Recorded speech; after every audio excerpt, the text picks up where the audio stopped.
오늘 말씀은 큰 용사로 부르시는 하나님이라는 제목으로 함께 나누도록 하겠습니다. 우리가 10월달까지는 이제 출애굽기 말씀을 함께 나눴습니다. 저희는 이 매일 성경, 우리가 PT하고 있는 그 말씀의 그런 본문의 순서를 따라서 말씀을 전하기 때문에 이번 달은 이 큐티 본문에 따라서 사사기 말씀을 함께 나누게 되었습니다. 사사기에는 이제 사사들이 나오죠. 이 사사의 역할은 이 재판관이라고 하는 뜻을 가지고 있습니다. 재판관은 옳고 그름을 따져서 그 사람에 대한 무언가를 정해주는 사람이죠. 그래서 하나님의 뜻을 따라 하나님의 마음으로 사람들이 무엇이 옳은 일인지 무엇이 나쁜 일인지를 구별하여서 하나님의 말씀을 따라 살아갈 수 있도록 그들을 인도하고 지도하는 역할이 바로 이 사사의 역할입니다. 특별히 이들은 재판관 뿐만 아니라 정치적으로 또 종교적으로 또 사회적으로 리더로 그들을 이끌고 그래서 하나님의 귀한 믿음의 신앙생활을 해나갈 수 있도록 그들을 이끌어가는 역할을 하는 것이죠. 사사기에는 12명의 사사가 나옵니다. 아마 의도적으로 인원수를 12명에 맞춰서 이제 기록을 한 걸로 보게 되는데 이 사사들의 이 일들이 이제 어떻게 하나님을 의지하는가 또 하나님은 어떻게 그들을 사용하시는가에 대한 내용들을 담고 있습니다. 이 사사기를 보게 되면 이 말이 떠올라요. 난세에 영웅이 난다 라는 말이 있죠. 평상시에는 몰랐던 사람인데 이 혼란하고 어려운 시대 속에서 예기치 않은 한 사람의 영웅이 탄생할 때가 있습니다. 이와 같이 이 사사기에는 정말 소외받는 자들, 정말 연약하다 생각했던 사람들이 하나님의 능력과 하나님의 함께함을 통해서 아니 이런 일들을 감당할 수 있나? 하는 것들을 보게 됩니다. 예를 들면은 사사 중에 왼손잡이 누가 있죠? 에훗이 있죠.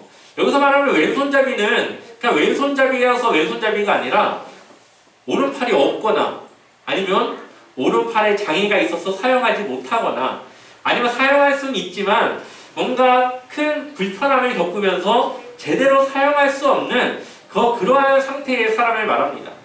사실 사회적으로 이제 연약한 거죠. 좀 소외받기도 쉽고 특별히 이때 당시에는 더 아마 소외받았을 것입니다.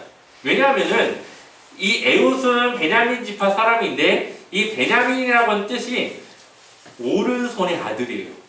그러니까 오른손을 써야 되는 이 자손이 왼손밖에 쓸 수 없으니 얼마나 이 사회적으로 이 공동체 내에서 소외당했겠습니까? 그런데 그의 약함을 하나님은 사용하시죠.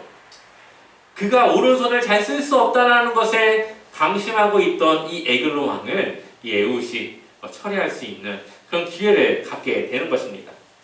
이처럼 하나님은 우리의 연약함을 그냥 약점으로 보지 않습니다. 오히려 그것이 하나님은 사용할 수 있는 그 약함을 통해 하나님의 영광을 드러낼 수 있는 그러한 일들로 감당을 하시는 것이죠. 그렇기 때문에 이 사사는 개인의 능력이 얼마나 뛰어나기보다는 얼마나 하나님과의 관계가 좋은가 얼마나 하나님의 말씀에 따라 믿음으로 살아가는가를 보게 됩니다. 그래서 사사기는 그러한 흐름으로 봐야 돼요. 특별히 마지막에 나오는 사사가 누굽니까? 삼손이죠. 누구보다 능력이 많은 사사였지만 누구보다 비참한 죽음을 맞이했던 사사이기도 합니다.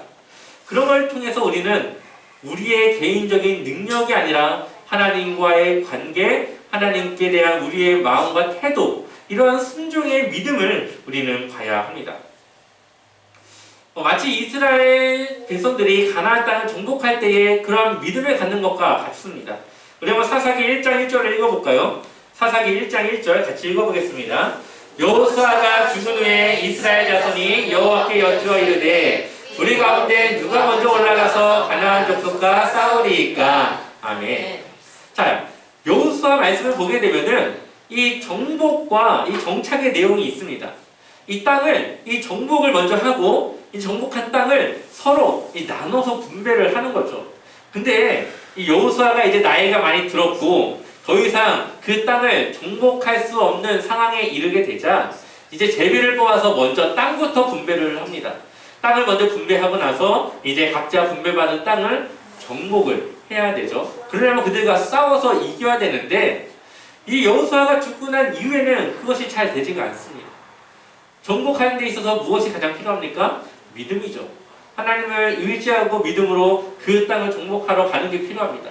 마찬가지로 사사도 내 자신의 연약함을 하나님을 향한 믿음으로 이겨내야 하는 것이 이 사사의 역할이고 그가 해야 되는 일입니다. 결국 하나님께서는 그들을 몰아내고 그들을 없애라고 하는데 순종하지 않고 그들과 타협을 합니다. 그래서 그들을 쫓아내기보다는 그냥 이들 약하니까, 우리보다 약하니까 그냥 너 우리 일 하는 노예가 되어라 해서 그들을 노예화시키게 되죠. 자신들이 애굽에서 노예가 되었었는데 그것을 그대로 똑같이 하는 겁니다. 결국은 하나님은 이 가나안 민족을 통해서 오히려 이스라엘 민족을 압제하고 그들을 고통스럽게 함으로써 하나님을 찾을 수밖에 없는 현실에 그들이 맞닥뜨리게 됩니다. 우리가 여기서 보아야 할 것은 하나님은 이 약속을 어긴 이스라엘을 어떻게 하시는가? 그들을 버리시는가? 아니면 그들에게 한 번 더 기회를 주시는가? 우리는 여기서 하나님의 그 마음을 볼 수가 있습니다. 사실 이 언약을 파괴한다고 하는 것은 그들의 생명을 내어줘야 하는 것입니다. 우리 황금송아지 사건에서 다 보지 않았습니까? 그런데 하나님은 그들에게 기회를 주죠. 그들의 부르짖는 가운데 사사를 세우시고 그 사사들을 통해서 그들을 구원해 내시는 것입니다. 그래서 12명의 사사들이 있지만 오늘 특별히 그 12명의 사사들 중에서 기드온이라고 하는 사사에 대해서 함께 알아보고자 합니다. 우리가 기드온 하면 가장 먼저 생각하는 게 뭐죠? 300용사이죠. 300명의 이 용사들을 이끌고 가서 몇만이 되는 그 사람들과의 전투를 승리하게 됩니다. 그런데 사실 이 기드온의 성격은 어떤 성격입니까? 겁이 많고 소심하고 또 하나님께 하는 거 보면은 약간 의심도 많이 있었던 걸로 보입니다. 왜냐하면 하나님께서 그에게 나타나서 큰 용사라고 말하지만 그는 오히려 하나님께 정말 하나님이 능력을 보여달라고 그것을 요구하기 때문이죠. 그래서 이 기드온은 사실 이 소심하다고 하는 것이 굉장히 잘 드러나 있어요. 왜냐하면 그의 등장이 바로 들었습니다. 어떻게 등장하느냐? 사사기 6장 11절 같이 한번 읽어보겠습니다. 같이 읽겠습니다. 여호와의 사자가 아비에셀 사람 요아스에게 속한 오브라에 들어 상수리나무 아래에 앉으니라. 마침 요아스의 아들 기드온이 미디안 사람에게 알리지 아니하려 하여 밀을 포도주 틀에 타작하더니 아멘. 이때 당시 이 미디안이라고 하는 이 민족이 이 기드온이 속해 있는 이 공동체를 지금 압제하는 상황인데 이들이 이 때만 되면은 추수하는 모든 걸 다 가져가 버렸어요. 그러니까 먹을 것이 없지 않습니까? 그러니까 이 기드온이 이 포도주 틀을 이제 바위 같은 걸 깎아가지고 이 만든 이 통 같은 건데 거기에다가 이제 밀을 깔아놓고 몰래 이 타작을 하는 겁니다. 원래 타작이라고 하는 것은 넓은 마당에다가 깔아놓고 해야 되는데 이 좁은 곳에서 지금 타작을 몰래 지금 하고 있는 것이죠. 이것만 봐도 과연 이 사사를 할 만한 그릇이 되는가? 이 기드온이 과연 사사의 역할을 감당할 수 있겠는가라고 하는 의심을 들게 됩니다. 보통 사사라고 하면 어떤 생각이 듭니까? 이 영웅이라고 하면, 주인공이라고 하면 비록 힘은 약하지만 자존심은 굽히지 않고 비록 압제당해서 내가 힘든 상황이 있지만 그 사람들의 그 굴복을 내가 당하지 않기 위해서 노력하고 당당하게 내가 맞아 죽을지언정 정말 그 나약한 모습을 보이지 않는 그런 게 우리가 흔히 생각하는 영웅의 모습인데 이 기드온은 누가 이걸 볼까봐 이렇게 하면서 몰래 이 타작을 하고 있는 모습으로 처음 등장이 합니다. 그러니 이 기드온이 얼마나 이 마음이 약한 사람이겠습니까? 그런데 더 웃긴 거는 그러한 기드온을 향해서 하나님의 사자, 하나님의 천사가 뭐라고 이야기하느냐? 우리 한번 사사기 6장 12절 말씀 같이 읽어보겠습니다. 함께 읽겠습니다. 여호와의 사자가 기드온에게 나타나 이르되 큰 용사여 여호와께서 너와 함께 계시도다. 아멘. 아멘. 기드온을 향해서 뭐라고 말합니까? 큰 용사여. 한번 생각해 보십시오. 기드온은 지금 돌릴까봐 이렇게 눈치를 보면서 타작을 하고 있는데 저기서 이제 천사가 오면서 큰 용 사용을 하면서 다가오는데 과연 이것이 맞는 이야기일까? 이 큰 용사라고 부른 것에 대해서 학자들은 이 세 가지로 말을 해요. 첫 번째는 이거는 약간 조롱조의 의미를 담고 있다. 전혀 이 용사답지 못한데 너 그래가지고 사살하겠어? 하는 약간 의미의 이 조롱조를 가지고 있다. 또 다른 하나는 그 기드온이 이 공동체 내에서 가지고 있는 위치가 굉장히 좀 높은 영향력이 있는 그 위치에 있다. 또 세 번째는 그는 약하고 연약하지만 하나님께서 그와 함께 하시기 때문에 그를 용사라고 불렀다 라고 하는 세 가지 의미가 그 이야기가 있습니다. 제가 볼 때는 여기서 뭐 하나 빠지는 것이 없어요. 다 해당이 된다고 생각이 듭니다. 그러니 이 기드온은 영향력이 있었고 공동체 내에서 또한 그는 약하지만 하나님이 함께하는 하나님이 그를 사용하기로 선택한 사람이었다라는 것을 우리는 기억해 볼 수가 있습니다.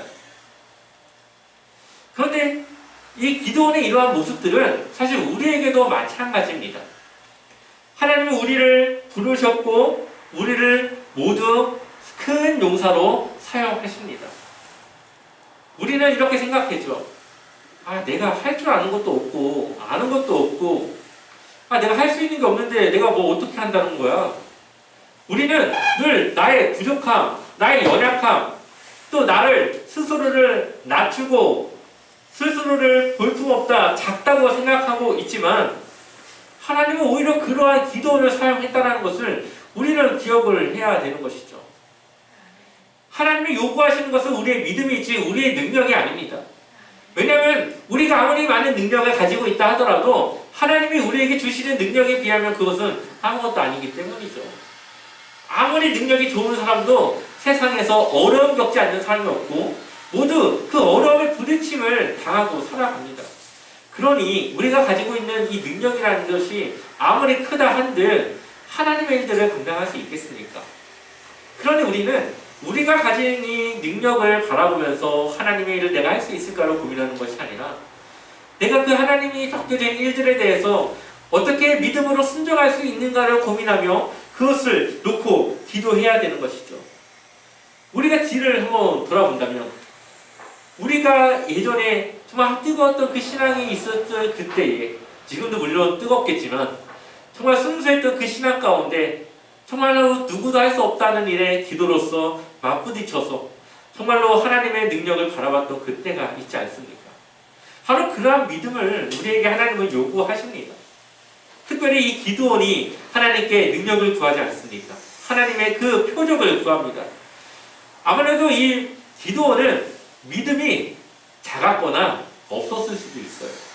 정말 이분이 하나님이 맞는지 의심했을 수도 있어요. 근데 하나님은 그것을 나쁘다 하지 않습니다. 오히려 하나님은 그 표적을 통해서 하나님이신 것을 보여주셨고 기드온이 믿음을 가지고 살아갈 수 있게끔 믿음으로 하나님의 일들을 감당할 수 있게끔 그것을 허락했다는 것입니다. 우리에게 믿음이 부족하다면 그 믿음을 구해야 되는 것이고 우리가 정말 하나님의 일들을 감당하기에 부족한 믿음이라면 하나님께 표적을 구하거나 하나님의 그 살아계심을 우리가 구하여서 정말 내가 믿음을 가질 수 있게끔 하나님께 나아가야 하는 것이죠. 그것 자체가 바로 믿음이라고도 볼 수가 있습니다.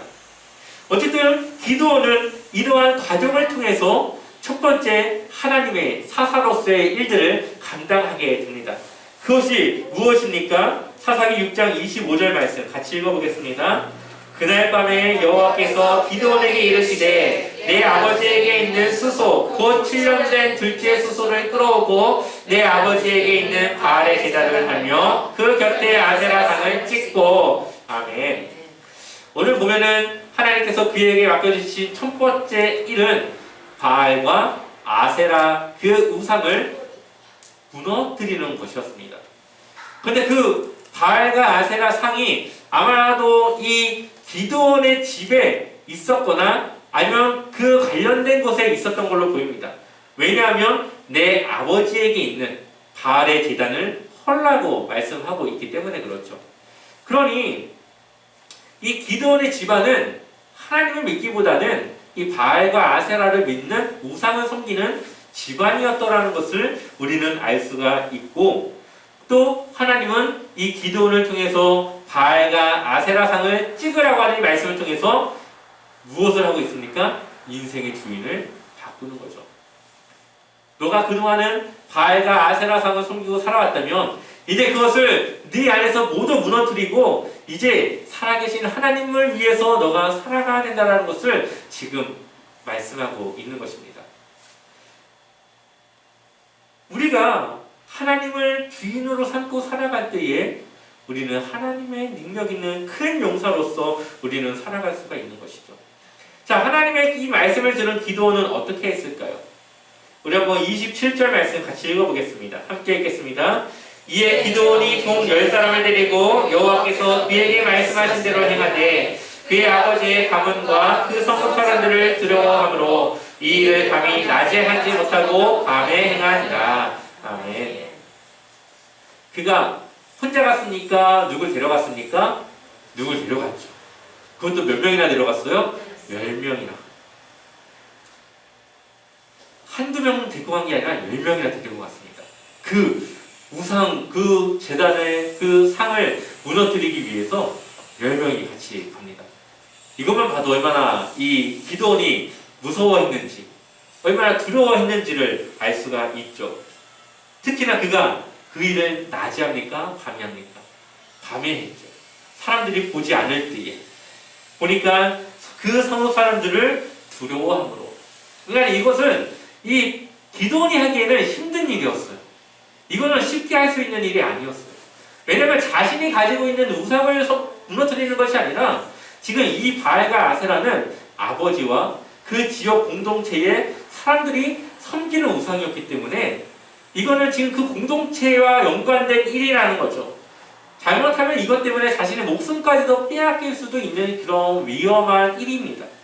그런데 중요한 것은 기도원이 어떻게 합니까? 여호와께서 그에게 말씀하신 대로 행하되. 아멘. 비록 기도원은 연약했지만, 그는 소심했지만, 그는 두려움이 많은 사람이었지만 하나님은 순종했습니다. 하나님께서 그에게 표적을 보여주셨고 그는 하나님에 대해서 인지하고 그 믿음을 가진 이후부터는 하나님의 말씀에 순종하는 사람으로 살아갑니다. 인생의 주인이 바뀐 거죠. 그가 하나님을 믿는 믿음의 사람으로 바뀌어지게 된 것을 우리는 보게 됩니다. 우리의 약함은 때로는 우리를 힘들게 하고 하나님의 일을 하는데 주저하게 하지만 그럼에도 불구하고 우리가 그 믿음으로 순종하며 나아갈 때에 그것을 하나님은 보시고 그것을 통해서 하나님은 우리에게 그 하나님의 일들을 더 맡겨주신다는 것입니다. 결국은 이것 때문에 이제 난리가 나게 됩니다. 다음날 일어나 봤더니 그들이 아마도 뭐 기도를 하든지 뭐 예배를 드리든지 왔겠죠. 근데 그들이 섬겨야 될 그 신이 다 무너져 있으니 어떠한 그 난리가 나지 않았겠습니까? 그리고 사람들이 누구에게 물어서 누가 이 일을 했는지를 이제 찾아내게 됩니다. 그리고 사사기 6장 30절을 보게 되면은 성읍 사람들이 요아스에게 이르되 내 아들을 끌어내라.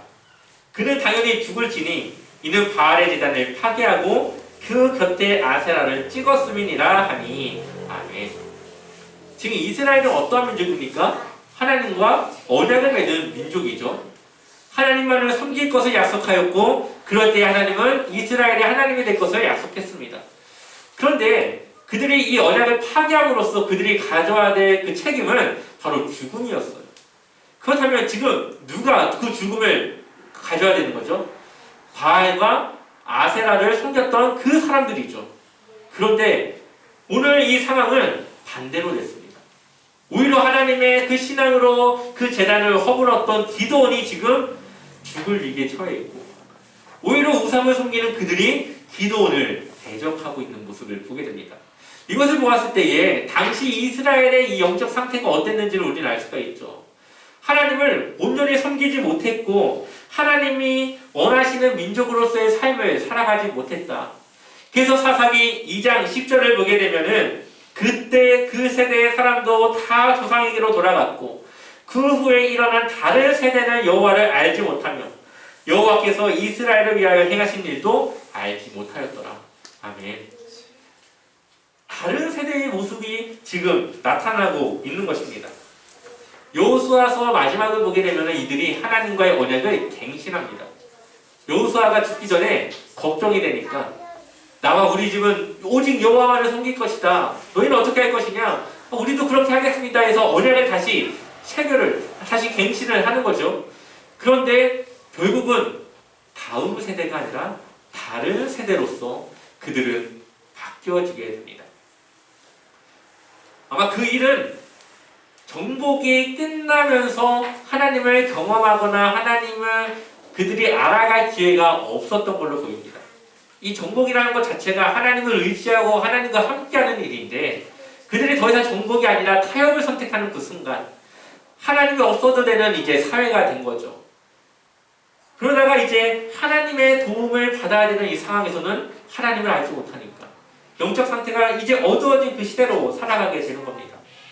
근데 많은 자녀들이 이러한 상황에 많이 처해져 있게 됩니다.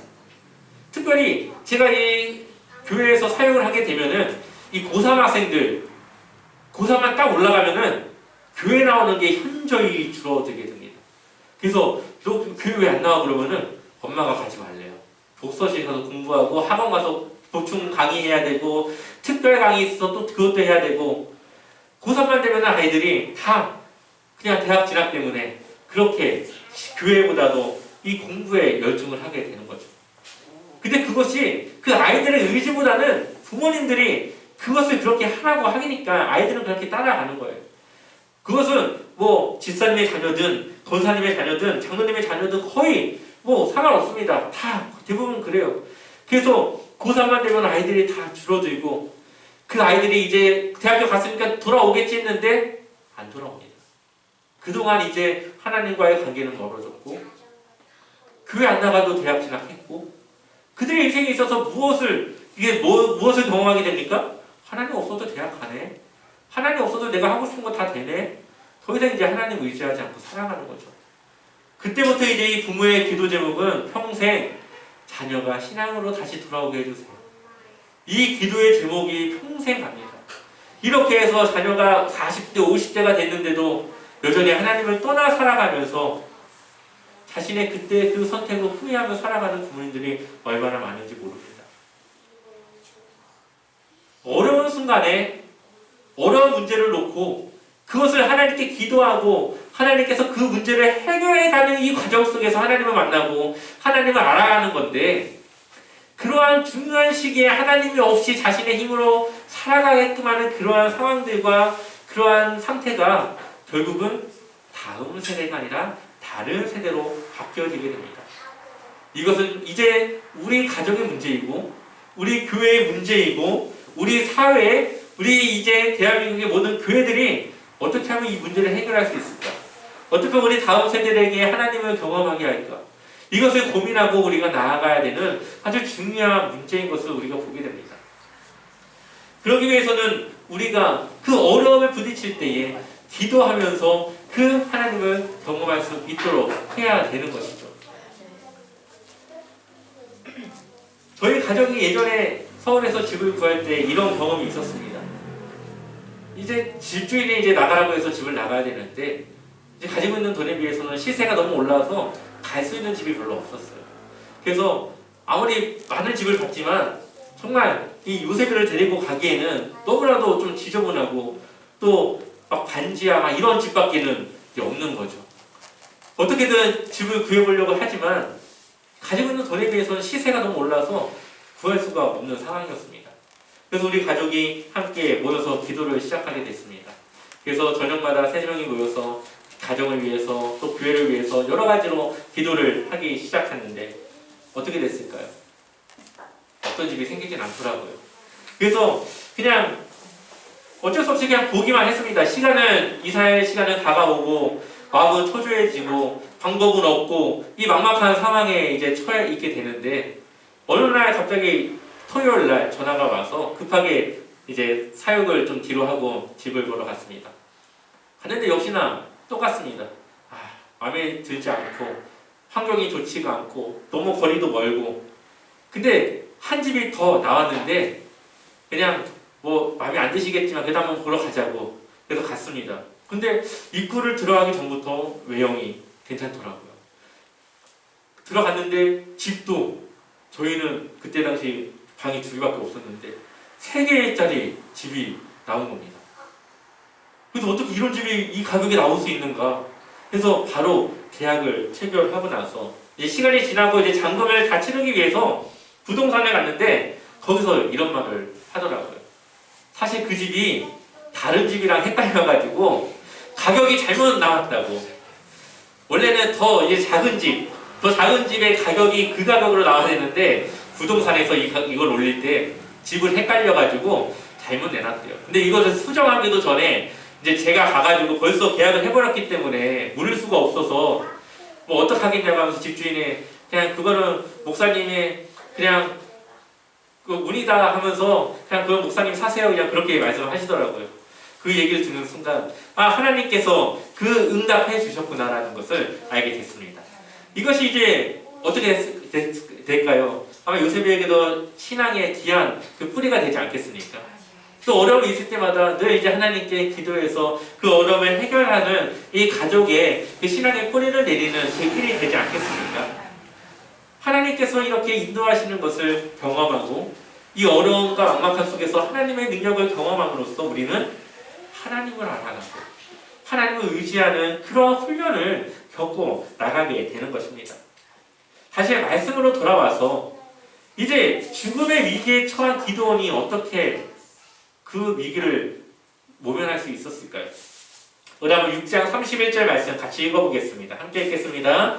요아스가 자기를 둘러선 모든 자에게 이르되 너희가 바알을 위하여 다투느냐 너희가 바알을 구원하겠느냐 그를 위하여 다투는 자는 아침까지 죽임을 당하리라. 바알이 과연 신일진데 그의 제단을 파괴하였은즉 그가 자신을 위해 다툴 것이니라 하니라. 아멘.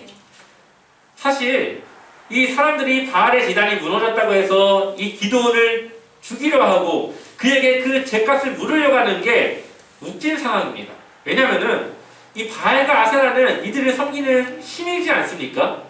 그런데 이 신이 얼마나 무능하면 얼마나 무능력하면 이 사람이 와서 때려 부시는데 그걸 가만히 있습니까? 그것도 막지도 못하고 그 피하지도 못하고 그리고 그것에 대한 복수를 하는데 그 죗값을 묻는데 왜 바알과 아세라는 가만히 있고 이것에 대해서 사람들이 와서 그 일을 해결해야 됩니까? 사실 이 상황들을 보게 되면은 바알과 아세라는 우상이다. 그 신은 가짜 신이라는 것을 우리에게 보여주고 있는 것이죠. 반대로 하나님은 스스로 계신 분이시고 누구의 도움도 필요치 않으시고 오히려 우리에게 능력으로 함께 하시는 그러한 하나님이시라는 것을 보여주고 있습니다. 그러니 이 기드온의 아버지 요아스가 바알이 신인데 왜 너희가 다투고 너희가 그것을 해결하려고 하느냐 바알이 신이라면 스스로 해결할 수 있게끔 다투도록 해라 하면서 그 상황을 모면하게 되는 것이죠. 위기가 하나님을 드러내고 하나님이 어떠한 분이신가를 알리는 그러한 상황이 된 것입니다. 결국 하나님을 배교하고 언약을 파괴함으로써 타락의 길을 걸어가고 또한 그런 타락 때문에 하나님의 진노와 압제 속에 살아가는 이 이스라엘을 향해서 그것을 해결할 수 있는 열쇠를 누가 가지고 있느냐 누구를 의지하고 누구를 따라 살아가야 되는가를 우리에게 보여주고 있습니다. 그리고 기드온의 능력이 아니라 하나님의 말씀에 순종함으로써 그 일들을 해결해 나가고 하나님이 이루시고 계신 것이죠. 우리가 늘 기억해야 될 것은 하나님은 살아계신 하나님이십니다. 하나님은 우리를 사랑하시고 우리와 함께하길 원하시는 하나님이십니다. 우리가 사는 시대는 지금 이 성경에 나오는 사사시대와 별반 다르지 않습니다. 정말 제가 보면 볼수록 우리가 살고 있는 시대와 너무나도 비슷하다는 생각이 들게 됩니다. 이때 당시에 나라와 다르고 문화가 다르고 또한 그들이 섬기는 우상의 모양과 존재는 다르겠지만 정말 살아계신 하나님이 아니라 다른 것들을 의지하고 다른 것들을 섬기고 살아가는 것. 늘 그런 것들에 배신을 당하면서도 또 또 그것을 바꿔서 또 다른 것을 의지하고 살아가는 수많은 사람들과 또 수많은 그리스도인들을 보게 됩니다. 이 이스라엘 백성들 지금 모습 보게 되면은 하나님에 대한 믿음에 대해서는 그렇게 민감하지 않으면서 왜 그 우상을 무너뜨린 것에 대해서는 그 사람의 생명을 빼앗아가면서까지 그 책임을 물으려고 하는 건지, 잘못된 신앙이 얼마나도 돌변했는지를 우리가 볼 수가 있죠. 하나님은 이러한 시대에 우리 모두를 기드온과 같이 큰 용사로 부르셨습니다. 우리가 이 복음을 전하고 하나님의 일을 감당하며 사랑을 전하는 데 있어서 우리의 연약함도 있지만 그 연약함을 통해 사용하시는 그 하나님을 기억해야 될지 믿습니다. 하나님은 우리를 향해서 큰 용사라고 부르십니다. 우리가 우리 스스로를 나약하다고 작다고 생각하지만 하나님은 우리를 큰 용사로 부르시고 우리에게 큰 일을 맡겨주십니다.